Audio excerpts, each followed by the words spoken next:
You're listening to the OCD Stories podcast, hosted by me, Stuart Ralph. The OCD Stories is a podcast dedicated to raising awareness and understanding around obsessive-compulsive symptoms. I do this through interviewing inspired therapists, psychologists, and people who have experienced OCD. Welcome to the OCD Stories. And welcome to episode 439 of the podcast. And in this one, I got back on Jonny Say. Jonny is a UK-based therapist and co-director at the Integrative Centre for OCD Therapy. In this episode, we talk about what are values-based exposures. Jonny guides me through an imaginal exposure with acceptance commitment therapy. He goes through the skill dropping anchor and much more. So I decided to put this episode live straight after the Russ Harris episode of last week because the skills are very similar. And I think it builds on what Russ and I were talking about, or at least some of it. And thank you to NoCD for supporting the podcast. NoCD offers effective and convenient therapy available in the US and outside the US.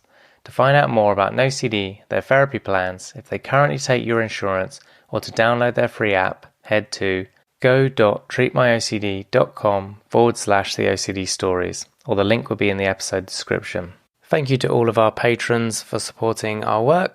To sign up to our Patreon and to check out the other benefits you'll receive as a patron, please see the link in the show notes. So thank you to Jonny for his time. As always, I appreciate it. And of course, thank you to you guys for listening. It means a lot. And without further ado, here is Jonny. Welcome back to the show, Jonny. Thanks, Stu. Great to be here. Good to see you again, as always. Yeah, not that we see enough of each other, but I know.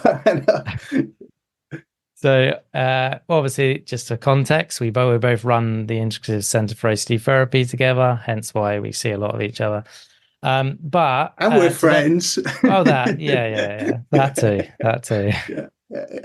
Yeah. Well, it's hard to keep that balance, isn't it? You know, of like, how much do I bombard you with work stuff versus like, oh, I've learned this cool thing to do with some therapy and I'm sharing it, or, you know? Bombard away. That's what I say. There you go. So today's going to be much more practical. We're going to get right into it, practicing skills. Where do you want to start? What do you want to talk about? Well, I wanted to set up the practice a little bit. So we're going to do values-based exposure and response prevention practice. So that just means doing ERP with an ACT emphasis. And just wanted to set it up a little bit and then to practice together. I guess what do we mean by values-based exposure? The values part means that we're just more directly connected to values as we go through it. Values we're using as a broad description of our motivation, really. Our goals for therapy could be part of values, our actual core values, the type of person we want to be, the parts of our life that matter. A very simple way of thinking about it is just who and what matters to us, and making our exposure directly connected to that. So we're thinking about that, using that to get our motivation and courage up. And then any of the tasks we're doing, we're often going to try and link it to that, rather than just do artificial exposures with some agenda to sort of just treat OCD. We're going to try and move towards the direction we want to go in our life and make all the exposure work as close to that as possible. The other side of it is that we're really using our ACT skills in the moment. So we're using the mindfulness skills to observe our thoughts and feelings and let go of compulsions and be able to focus in the direction we want to in life and on what our actions and activities. So we're really using those skills. And I think of that as like scaffolding response prevention. So response prevention is very difficult, both at the mental level and the physical level. And so ACT is giving us a bridge to learn to do that so that, we're not just told, just stop ruminating or just sit with the intense emotion. We've got some practical steps to help us build up that ability to do that. And I'll talk a little bit about that after the practice. The other thing we're doing is we're not measuring SUDs, subjective units of distress. We're actually measuring how we're responding and how we're using the skills. And you can measure that. You can use scales. I often do sort of 0 to 10. How willing am I to be with these intrusive thoughts and difficult feelings? 0 to 10. How connected am I to values? How present am I in the moment? So we're measuring things like that rather than the suds and trying to observe the suds going down, because I guess from an ACT perspective, we would hypothesize that could have a paradoxical effect where the more I try and watch suds go down, the more I actually develop struggle with anxiety and can amplify it. Yeah, so that's some of my thoughts on, the kind of setup.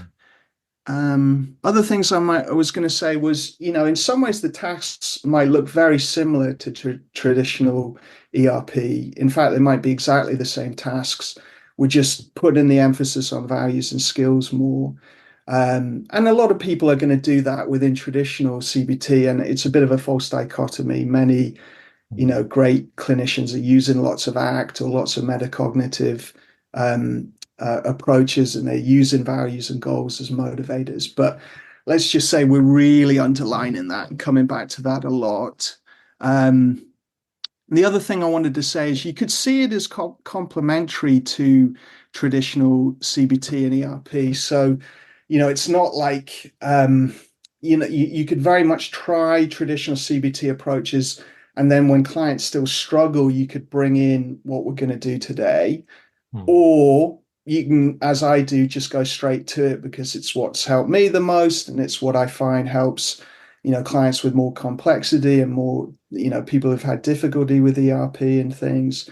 So really, and I actually heard, I think I said to you, Stu, I heard the brilliant John Abramovich on a podcast recently saying that he actually just uses all three. He uses like Mm. the ideas from habituation, the ideas from inhibitory learning, the ideas from ACT. So you have, arguably one of the great clinicians and researchers saying you can integrate this stuff. Yeah. Any thoughts on anything I've said there before we do it? No, that all makes perfect sense. Yeah, I think let's just get Yeah. stuck in and demonstrate. Yeah. Yeah. So this would assume we've formulated OCD and we've sort of set up, we've probably been in, 3 to 6 sessions. We've built some primary ACT skills, like we've talked about on the podcast before, or like Russ Harris's episode. And then we're moving into a practice. So I said to Stu for this one to kind of come up with an imaginal exposure that he was happy to work with. This can be applied to any type of exposure, but that's just one example of how to do it.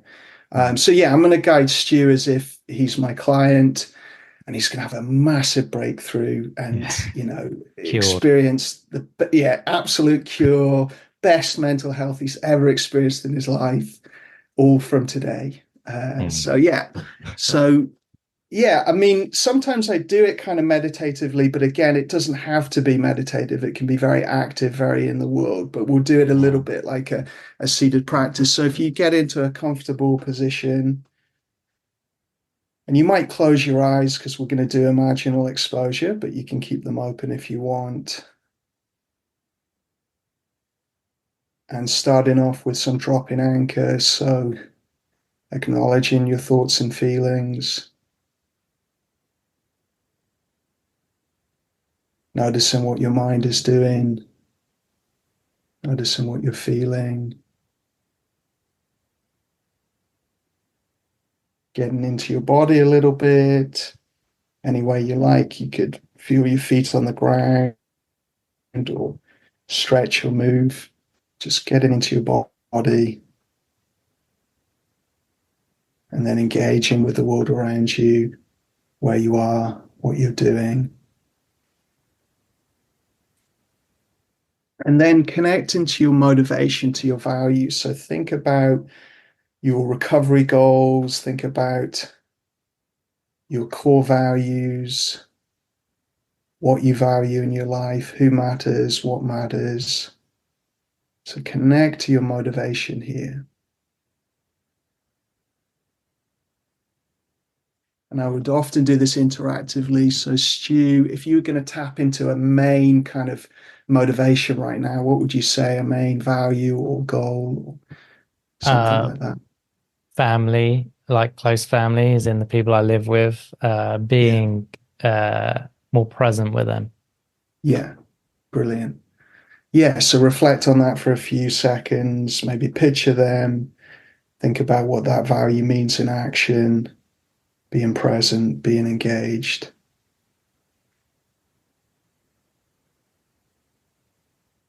And then if we move into getting in contact with the trigger, so bring up your imaginal exposure. If it's a situation, a person, something that's happened, whatever it might be, get in touch with it, picture it, describe it in your mind.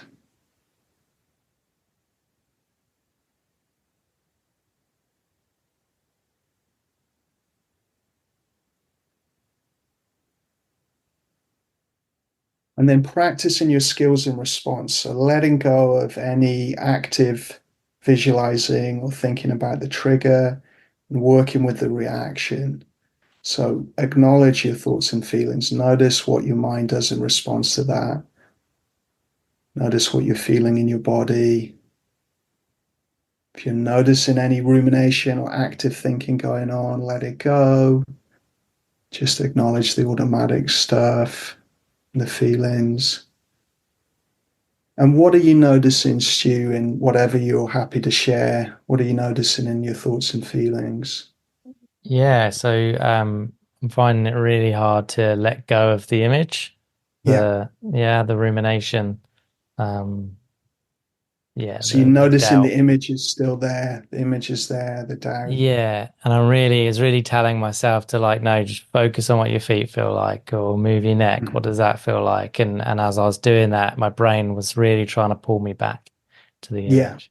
Yeah, so you can definitely use your body, you can get into your body, or you can just acknowledge that your mind is Mm. noticing the image and it's a bit sticky and trying to let go of any resistance, struggle. Also noticing what you're feeling in response to that in your body. So scan down your head, your chest, your abdomen, your whole body. Mm. See if you can increase the willingness to have that image there. How would you say if you put a 0 to 10 scale with 10 is I'm absolutely willing to have this be there, 0 is absolute struggle, where would you say you are? I'm a 6 or 7, Yeah, good. pretty willing. Yeah, yeah, good.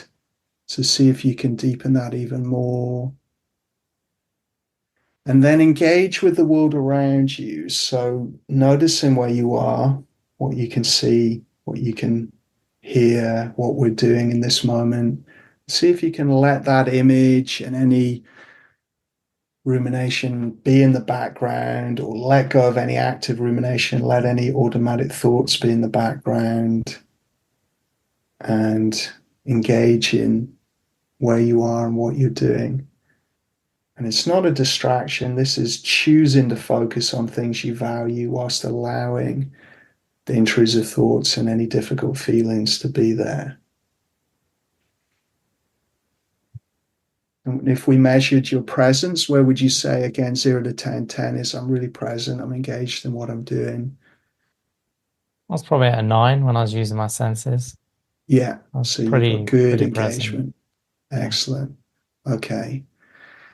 And we're going to go through another round of this and we're going to change slightly how we do it. I'm going to leave it more in your control, when you're using your skills, make it a bit briefer. So again, get in touch with the trigger. So picture the trigger for a little bit, image, words.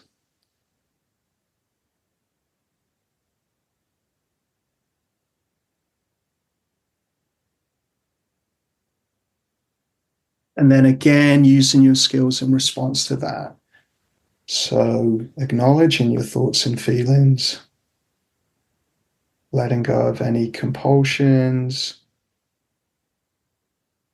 and then engaging with the world around you. So we're doing it more briefly this time, noticing the detail, noticing things that stand out to you, In life, this might be very active. You might be refocusing on tasks or conversations or continuing with what you're doing in the moment. So engaging.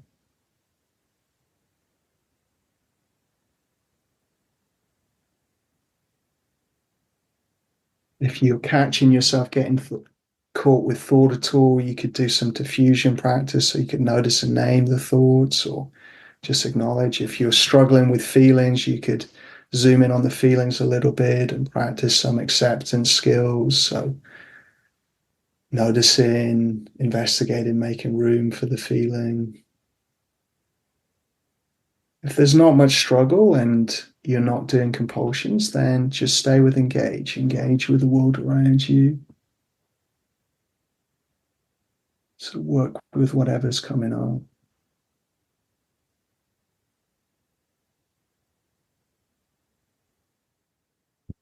And we're going to get back in touch with the motivation and values. So remember being present with your family, connect with that, picture that, think about what that means in action.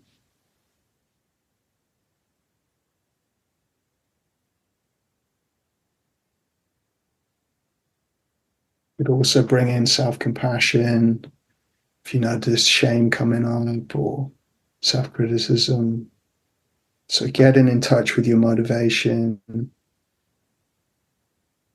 then this time, you're going to work on your own. So I'll guide you to get in touch with the trigger and then use your skills. If you're pulled into any compulsions or struggle, use your skills. If not, just stay with the trigger, working your skills at the same time. So get in touch with your imaginal exposure again. And as you're doing that, use your skills as you need them, as you find yourself ruminating or struggling with intrusive thoughts or feelings.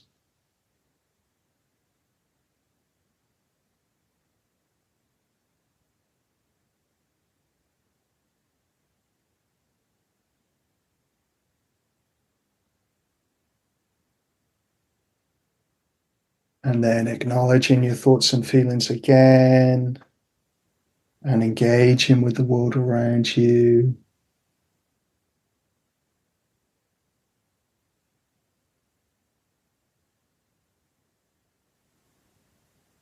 And then taking in what you've done. You've faced something difficult.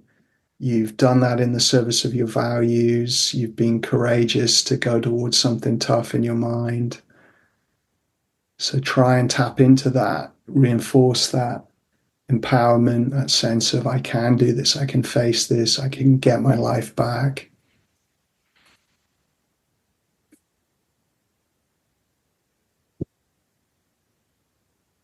Good.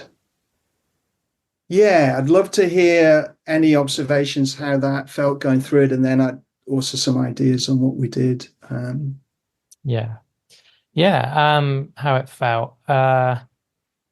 Yeah, like I said at first, I felt it was almost like I was blinded by the trigger, the image, right? The Yeah, exposure. And it was my brain was downstairs brain was telling me, don't let go of this image. You need to think about this. My yeah, upstairs brain was trying to command me in a good way to say, no, you need to be naming this. You need to be hmm noticing your body. And as soon as I got into my senses, for me personally, that usually really helps me hmm really yeah, start to let it be.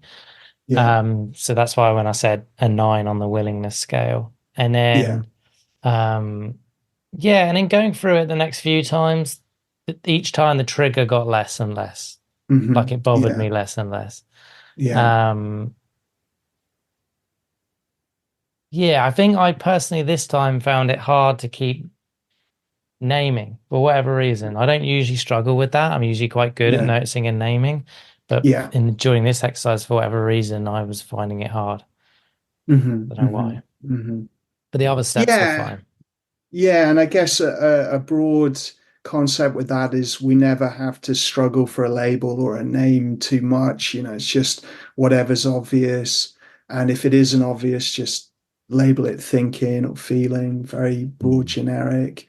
And I always like the analogy of the labels are like training wheels, is what Russ Harris says. So, it's just to help us learn to get that observing distance and that acceptance of feelings. So, I don't always use the naming, to be honest. I use it when someone struggles with diffusion, or if they're struggling with knowing what's going on inside as well, beyond OCD. Some people find it hard to label Mm. emotions and observe their mind, beyond OCD. So, I use labeling in those sort of situations. Often it's more just the acknowledging and stepping back and noticing. And that's what I Mm. do in my own life. I very rarely would use any sort of labels. I just acknowledge the thoughts, feelings, and engage in life.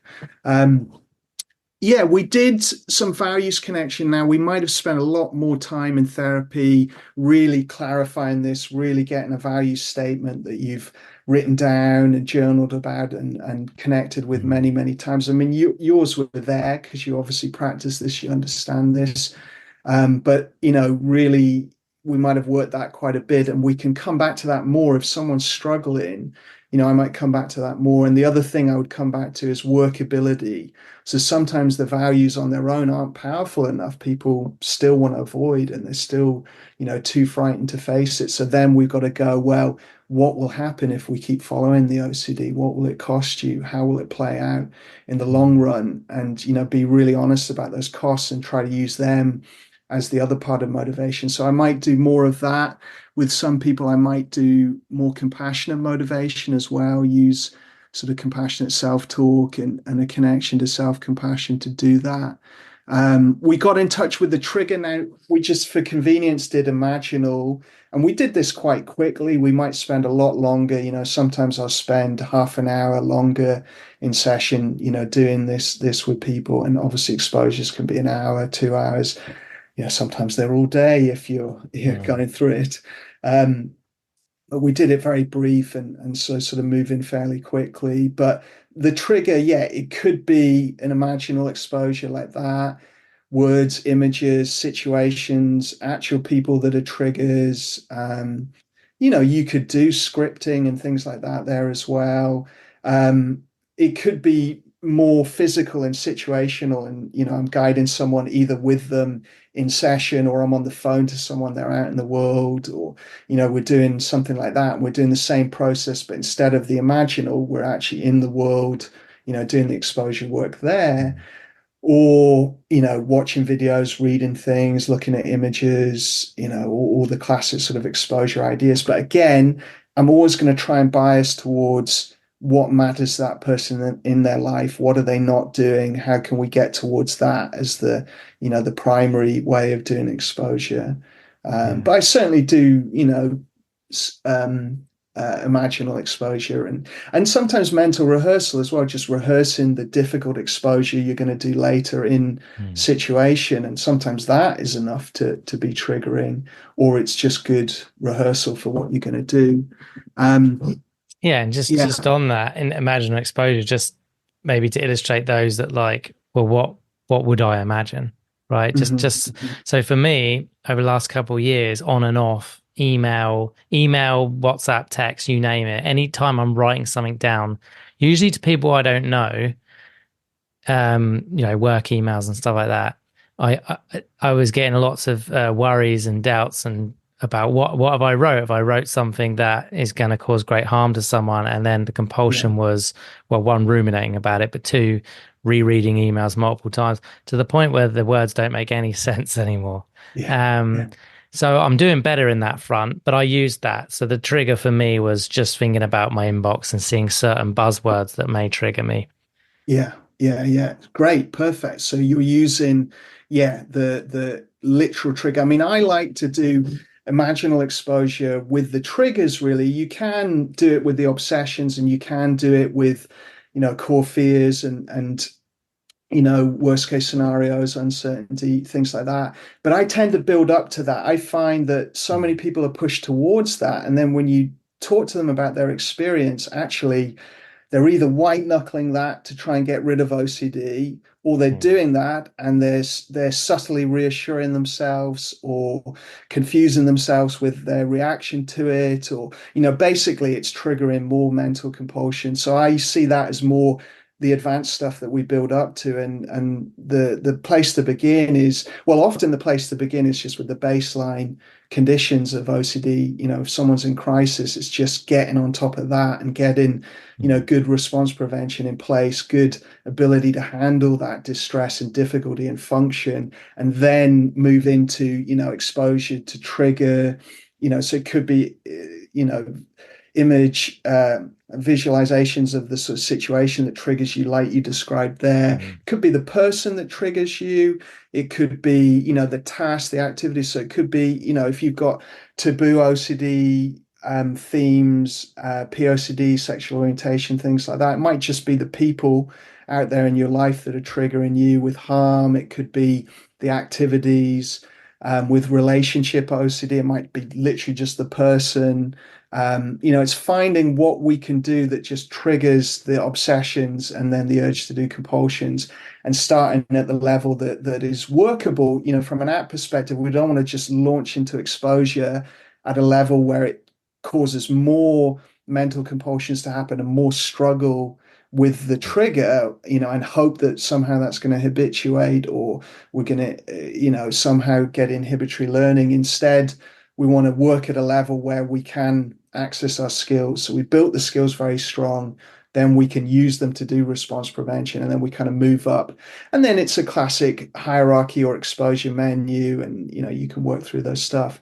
So yeah, I mean, you know, your example was perfect. I mean, I'm doing videos, stuff with people, reading stuff, watching, looking at pictures, hearing discussions about triggering topics, all the classic stuff, or it's out in the world. And actually, I try to do more of that. So we might often be mentally rehearsing the things people are going to do out in the world if they can't do them in session. But with Zoom and phones and stuff, you can obviously get people out in the world a lot. Yeah. So with your example, we might also, try to do the inbox task, and just, I'd be there with you and trying to urge surf, rechecking and urge Mm. surf all the mental review that's going on, and try to diffuse and let go of that. So we do some imaginal and some, as many different exposure contexts as possible is always good, isn't it? Yeah. Um, uh, we're using Drop-in Anchor as a foundation tool. You can use any foundation tool that helps you get this sort of mindful position on the intrusive thoughts, letting go of compulsions, acceptance of feelings. I like Drop-in Anchor because people remember it. It's a nice metaphor. It's very easy to use. It's been helpful myself. And then you said the power of using your body and using your senses Mm. completely, but I also see it as just an attentional skill. And Yeah. often as I progress, we move from doing it as a very defined step by step, acknowledging the thoughts and feelings and labeling them, and then coming back to the body, and then engaging in the world around you in certain ways. We build it up to being more just briefly acknowledging and stepping back, letting go of compulsions, and then Mm. refocusing on life and engaging. And it kind of gets crunched down into a smaller, faster, more responsive practice as you go on. Yeah. So yeah, we engaged. I do other ways of engaging as well. So sometimes engaging with the world around me. Sometimes I put on a video of someone's interest and practice engaging in that. Mm. People might say, "Oh, is it distraction?" No, you're setting it up so that the obsessions can be there, the difficult feelings can be there, but the person's choosing to focus on the thing they value. It could be a conversation with me. It could be physical action or movement. Sometimes task focused thinking. Actually, I'm getting them to refocus on a value, a goal, an action. How am I going to put that into place? Again, it's not thought replacement, because we're not going, oh God, OCD is here, I've got to replace it with the values thinking. It's more, no, my mind's throwing me these intrusive thoughts. I've got high willingness, as you described, and I'm choosing where I put my thinking brain in a way that supports my life and what I want to do.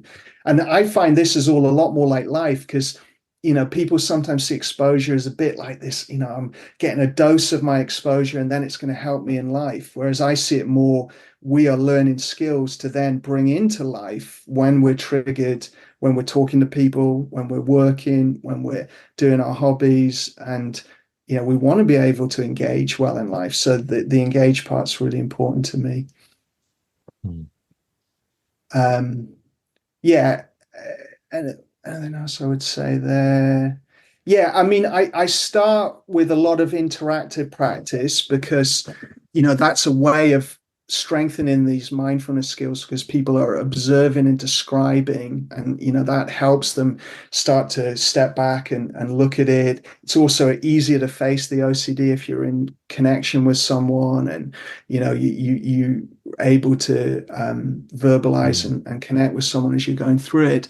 And good old clients, many OCD people, myself, back in the day included, we're good clients. We don't tell you half the problems that are happening. We don't disclose that we're actually not getting any benefit from the exposure Mm. practice and we're ruminating tons. So it's so important to be trying to dig in and look for those markers, look for either what people are saying or what their face is saying, what their eyes, if they're zoning out or if they're showing signs of hyperarousal or hypoarousal in their body, learning those cues so that we can not just take it at face value that, ERP is just working predictably. Um, Mm.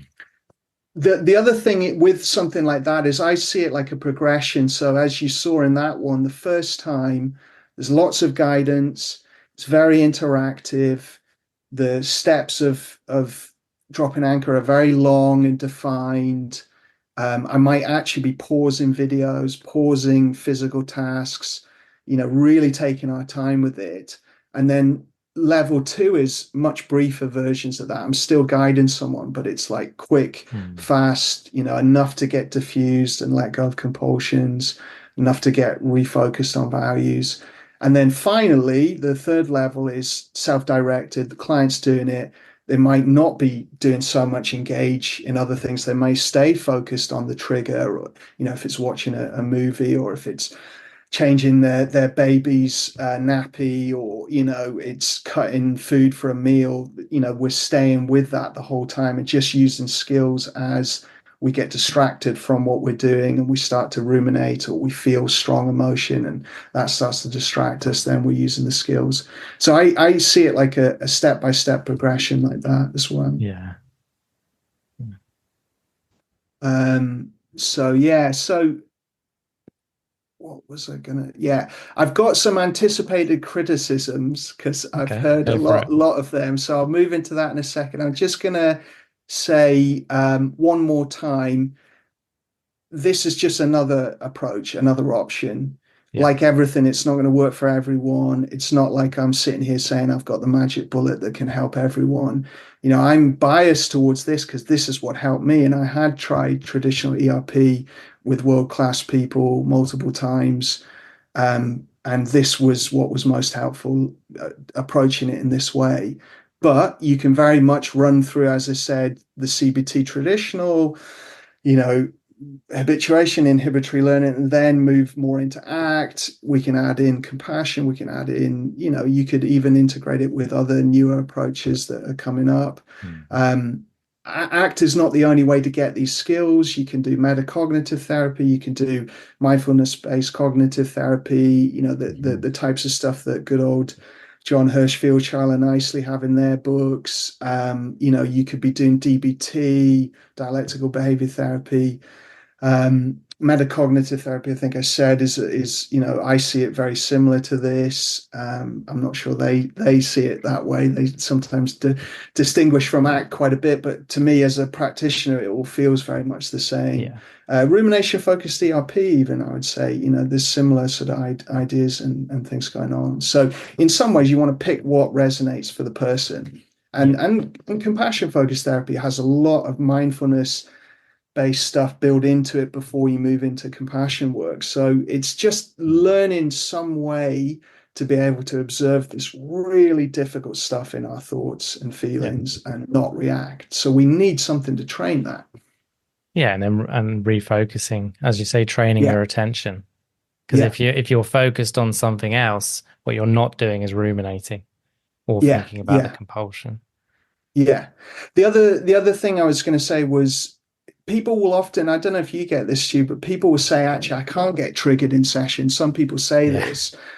And from our perspective here, that's not a problem either, because if I'm doing an exposure practice and I'm just getting bored, well, that's difficult thoughts and feelings to work with. Yeah. If I'm daydreaming, anything, it doesn't matter. And in ACT, exposure is not only for anxiety disorders, it's also for low mood, shame, anything, even positive emotions if they're a trigger, like learning to expose to the good feelings and not be pulled off into our difficulties. So from my perspective, it really doesn't matter if someone's not being triggered. I often use the analogy of like, um, if you saw a football team or a soccer team training in the gym, you're going to look at them and you're going to go, that's nothing like playing in front of a stadium. You're going to go, like, what good is that? Whereas we know actually that is the foundation that means they perform well in training, which then means they perform well in friendly games, which then means they can play in front of a massive audience, in Mm. a stadium and function well.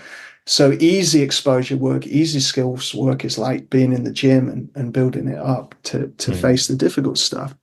Um, and I always distinguish these two areas: targeted practice, which includes ACT skills and ERP, and then the skills in the moment. And we want to be working both these areas.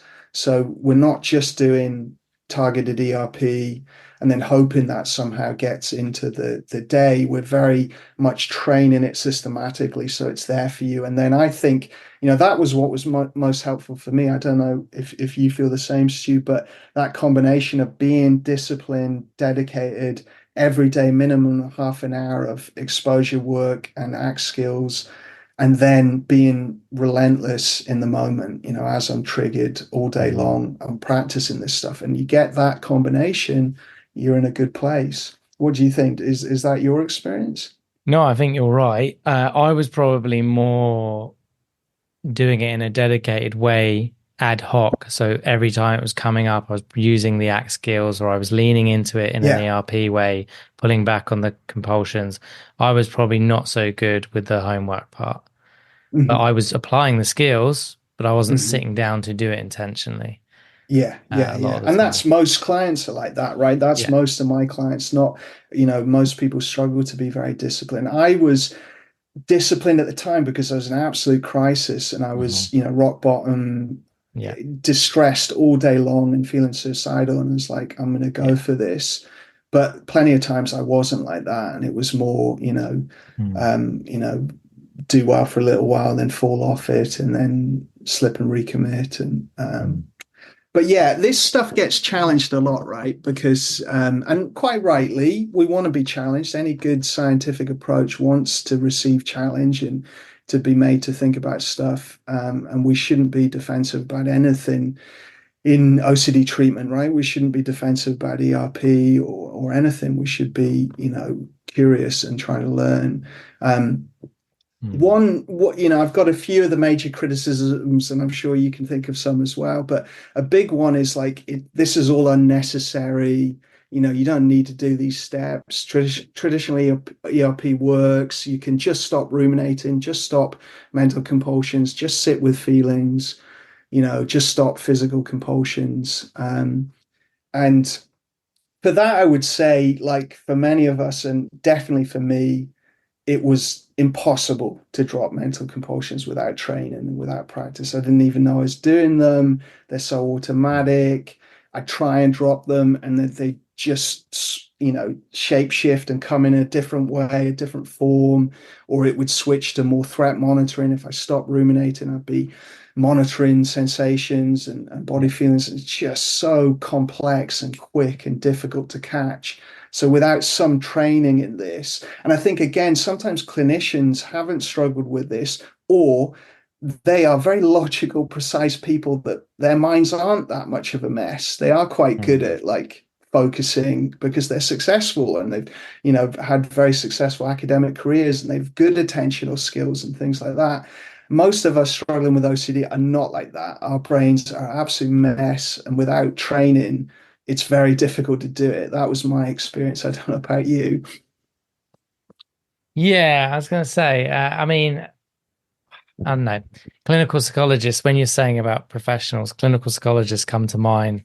Yeah, Stereotypically, I should say, because not all clinical yeah, psychologists are like this, but yeah, they're obviously very detailed, maybe analytical, yeah, very thoughtful in that way, logical, yeah, science backed.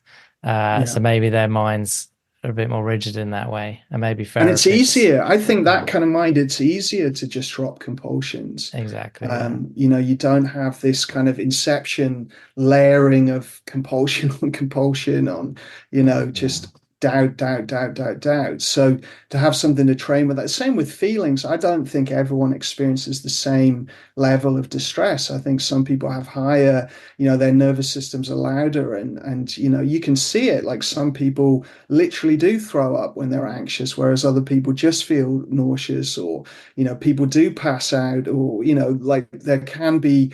I worked with someone with PTSD that was having seizures from PTSD. There are different levels of activation, and so again, like some people can just sit with their mild panic anxiety Yeah. symptoms that they know are panic and anxiety, whereas some of us, it's a really tough task to say just sit with this. So hopefully Yeah. ACT presents some things to help with that.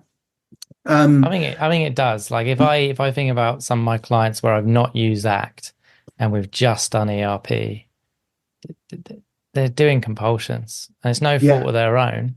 It's yeah, just really hard to sit after an exposure, exactly, uh, unless you're directing your attention somewhere else on something that yeah, matters. And, as you're saying, you're using dropping anchor, for example. yeah, Um, yeah, I just don't see how it obviously does work for some people, yeah, but I, yeah, I think there's other ways. yeah, yeah.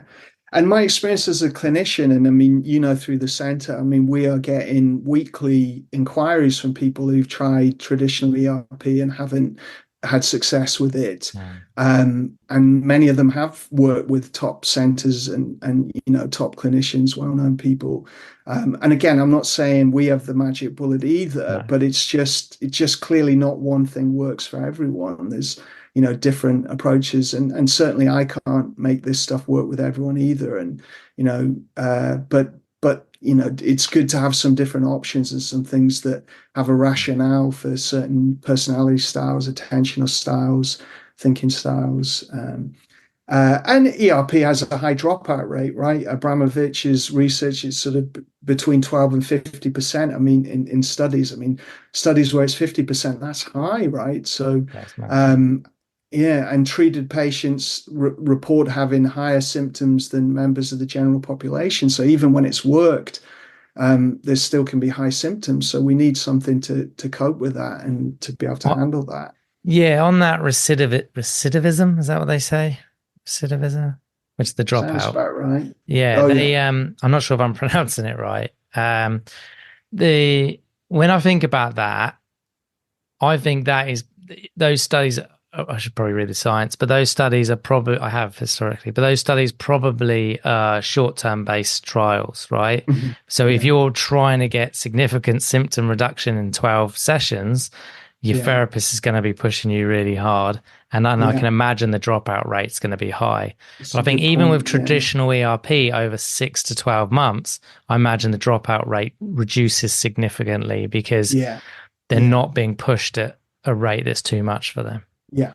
Yeah. Just in Compl- defense of, Yeah, that's a really good point. And these things are so nuanced, aren't they? mm, And that's where the combination of, actual um, experiential research about people's experiences is important to complement the sort of data-led stuff so that we understand that nuance. I think that's a good point. And but the other side of it is the people reaching out to us have dropped out, and it's Yeah. not an insignificant number of people when it's multiple, sometimes many people in a week, sometimes just a few in a week. I mean, it's not an insignificant number of people.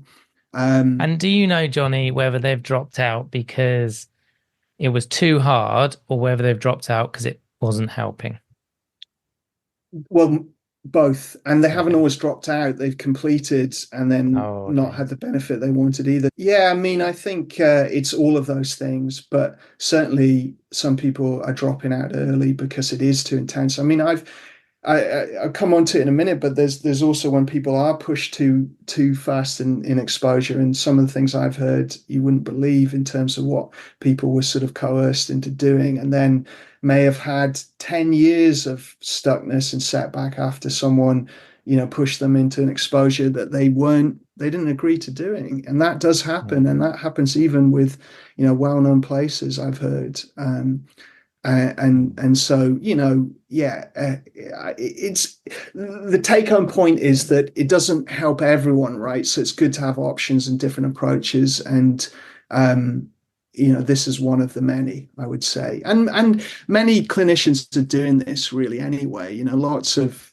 I mean, certainly when I worked in the NHS, most of my more senior CBT colleagues there were integrating ACT, and third wave CBT was a big part of what they were doing. So lots of people are. It's a, everyone's, actual clinicians on the ground are just taking what's useful and evolving a blend, integrating their style is what it seems like to me, talking to people and hearing people's experience. So in some ways, a lot of people are using ACT. I mean, two of the really well-known clinicians I worked with when I was struggling in the past, one of them used loads of ACT and MBCT, mindfulness-based cognitive therapy, alongside ERP. And the other one used loads of metacognitive therapy alongside ERP. And they were both, very renowned, well-known CBT therapists. So Mm. there's lots of people are integrating all of this stuff. So yeah, there's a reason for that, right? Yeah. The other one is, can you do that? Could you do this compulsively? Could you use the skills compulsively? A lot of people say, well, Mm. anything can be used compulsively. It all depends on the function. Going to therapy can be compulsive. Doing ERP can be compulsive.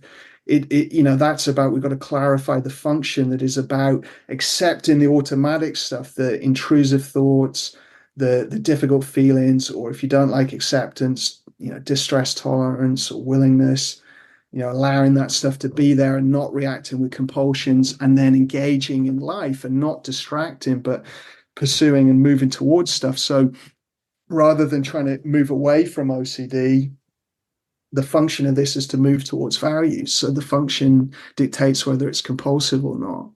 Um, Um, yeah, I explain that to my clients, right? Because that's a sort of criticism or feedback I get a lot of. What happens if this mm, becomes a compulsion?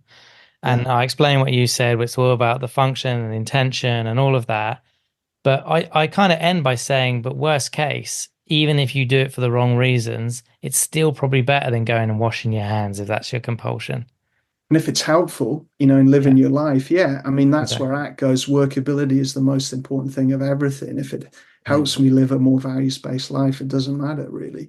Um, yeah, I mean, I think so. And often it's about a secondary spike or resistance where people are starting to analyze recovery, and there's Mm. treatment perfectionism, and, OCD's going for the uncertainty in the technique and trying to unravel that. So that's where we've got to just use our skills on that and go, actually, I don't need to answer if this is compulsive or not. I let go of responding to that, just acknowledge that thought, and then engage back into life and values. Um, could you mindfully ruminate, or be compulsive in your rumination? People will say with these sorts of skills. Um, I think clearly this is a critique from someone who hasn't practiced this stuff, because if you practice it, you know that it helps you let go of compulsions. ACT is not a Buddhist approach, but it certainly has inspiration from, those Mm. early kind of mindfulness schools. And they even have words for like the proliferation of thoughts and discursive thinking. And it's all about dropping that stuff. So really, I don't think that's the case. And if that was the case, no one would ever improve in a mindfulness class. You'd go and everyone would just be sitting mindfully ruminating, not getting more focus, not getting calmer, stiller minds, which doesn't happen if you practice this. And certainly athletes and frontline responders wouldn't be using it if they were still all caught up in their head. They use it because it helps you focus and let go of, you know, Nadal, I think it is a big mindfulness advocate, and he says, he can let go of when he messes up. So he hits a point or tries to hit a point, messes it up, and instead of ruminating about, oh God, I messed that up, and then that has a knock-on effect for his next point, he's able to let that go and then come back to the tennis. I mean, he's letting go of rumination. That's why you train these things. Um, actors always said rumination, worry, judgment are emotional control strategies that we should let go of. And diffusion is about getting distance from thoughts so we don't do the automatic behavior. And here, the automatic behavior is mental compulsions or rumination. So the whole point of diffusion is we step back and then we can let go of that automatic behavior. And I would say, not everyone can drop it and just stop ruminating. I certainly couldn't without training. Many clients I work with, including people who've worked with clinicians who've told them to do that, have really trained them in that, can't just stop ruminating. So this becomes a way of training that skill and learning. And if you watch your mind long enough and get good enough at doing that, you start to realize, what am I actively doing here and what is automatic? And then it becomes a lot easier to stop ruminating. Yeah, that's what I feel about that one. We talked a bit about, people will criticize engaging as being distraction or being a compulsion. Well, again, it's all about the function. Distraction is I'm going to focus really hard to get rid of intrusive thoughts or feelings, or I'm going to do something very engaging and difficult so that I start to forget about my OCD. Whereas this is like, no, we can let it be there and we're going to engage in life and we're going to focus on what we care about. And OCD will happen in life. It'll happen at times when we are talking to people, doing our hobbies, working. And, it's not true that if you stop ruminating, everyone just becomes really focused. The research shows everyone's mind's wandering about 50% of the time, and we need to train our attention and our focus. And, I feel passionate about this one because before OCD recovery, I couldn't focus for 20 seconds. I was like that kid that, I couldn't listen to people. I was just in my head, either on OCD content or my special interests and things I was into. I'd be just thinking about all of that the whole time if I wasn't in a difficult phase. And now I can focus really well. I can't always understand. I can't always remember. It hasn't helped with those so much, but I can always be focused on people and always, stay focused. 8 clients in a day and be as focused with the last person as the first. And I could never have done that without training. And so I feel quite passionate that this is such a advantage of this sort of training. Again, it doesn't need to be ACT. You can learn that from, mindfulness-based cognitive therapy or other approaches. Or even meditation for some people. Exactly. Yeah, and if we only expose and then sit with the obsessions and the compulsions, it's so fast that the subtle compulsions start. We start monitoring stuff or subtly ruminate. I mean, all of that just happens so quickly, like you were saying, that it's so helpful to engage, and that can interrupt all of those very quick, fast, automatic compulsions that can be happening. And someone sat there and they're going, "I'm not habituating," and it's because we're doing all of that sort of stuff. So engage is very helpful. Yeah, there's a few others. Are there any in your mind that are sort of jumping out? Any things you could see being critiqued? No, I mean, the one of the main criticisms I hear from clients is, we'll practice dropping anchor, for example, or dipping in and out of the stream and set it as homework, go away.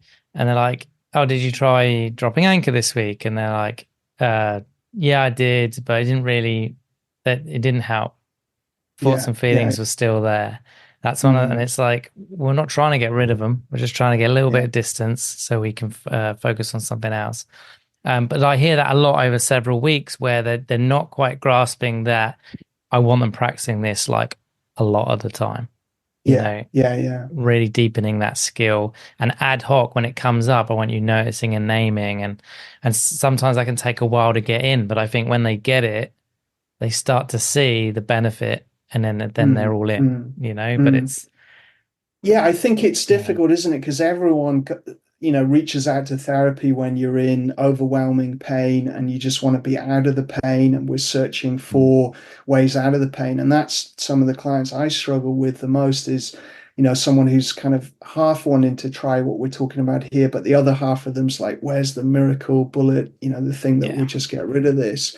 And that's where, for me, workability and just hitting rock bottom and realizing there wasn't a magic bullet. I tried so much. And, that then tipped me into, okay, I'm going to get better with this difficulty. I'm going to use these skills to handle this stuff better and get more engaged in my life. And then the nice side effect was it dropped dramatically, went from very high intensity to being much more manageable.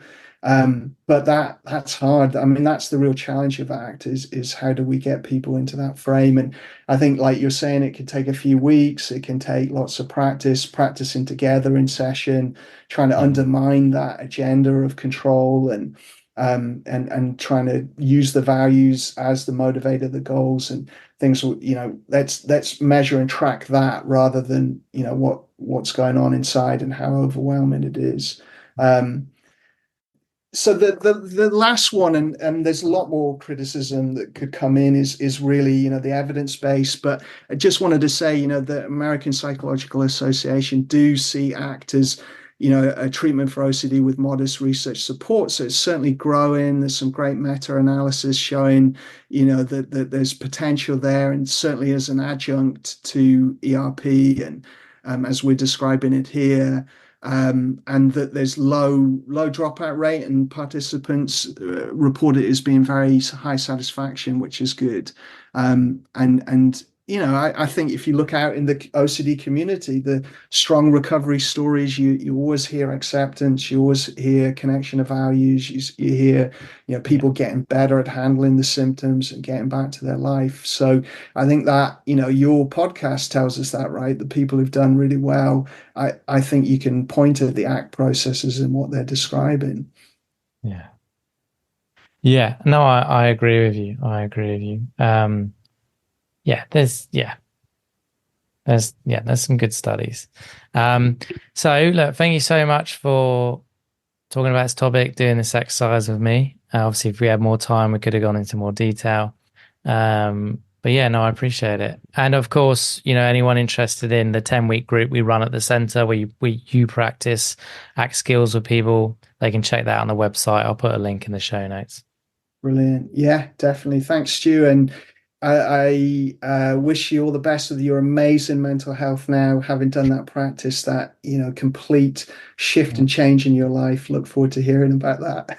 yeah, I'm fixed. And again, enjoy my weekend. Right. See you Excellent. later. See you later.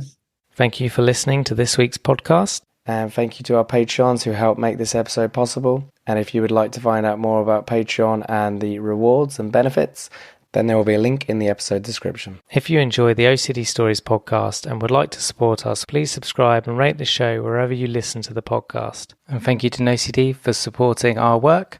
If you want to find out more about NoCD, head to go.treatmyocd.com/the OCD Stories or click the link in the episode description. And quick disclaimer, guys, this podcast is not therapy. It is not a replacement for therapy. Please seek treatment from a trained professional. And until we speak, take care.